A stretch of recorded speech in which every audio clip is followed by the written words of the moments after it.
啲雞咧，我哋洗乾淨斬咗件之後咧，就落少少味得㗎啦，因為本身已經有鹽焗雞㗎啦嘛。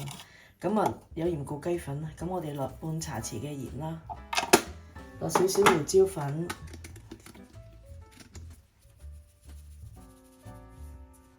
落少少酒，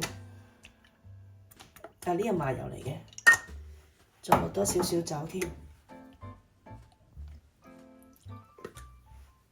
另外咧落多1茶匙嘅生粉，咁我哋撈一撈佢先。咁啊，大約醃佢15分鐘到啦。咁我哋燒熱個砂鍋啦，咁啊放咗啲蒜頭啊、薑啊、葱頭啊放落去爆香咗佢先啦。咁啊燒熱咗佢啦。咁我哋頭先醃咗啲雞嘅嚇，咁我哋就放啲雞落去。係啦。咁啊由佢喺度煎，唔好喐佢啦，由佢煎一陣間，煎到啲皮有啲金香。OK。咁而家大約煎咗2分鐘啦，咁我哋散一散佢。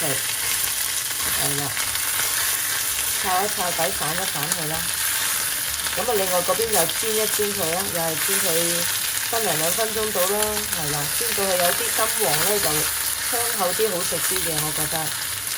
係啦，咁我哋散啲雞啦，繼續煎一煎佢。好，咁我哋煎到咁上下啦，咁啊散少少酒落去。咁我呢度係預備咗咧，有啲鹽焗雞粉啦、花椒粉同埋有少少黃薑粉嘅，我撈埋一齊抌咗落去先，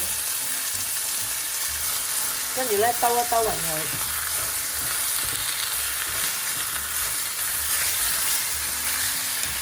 咁咧就擠少少蠔油添，擠咁多得㗎啦，係啦，同埋咧落翻少少糖，半茶匙嘅糖啦，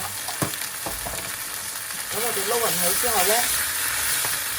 我哋就擺少少上湯啦，加埋少少水啦，少少得㗎啦，呢度大約100 ml 到嘅啫。好，咁我哋就冚埋嗰個，由得佢煮一陣間啦。咁大約又煮咗2分鐘到啦。好啦，你見啲雞其實差唔多㗎啦。咁我哋最尾咧就放埋啲葱落去，放咗啲葱落去咧，冚埋個焗佢1分鐘，咁就完成咗㗎啦。OK。好，呢度細火煮多佢1分鐘到啦。嗱，你睇下啲葱又熟啦。咁咧，我哋呢一個鹽焗雞煲完成啦。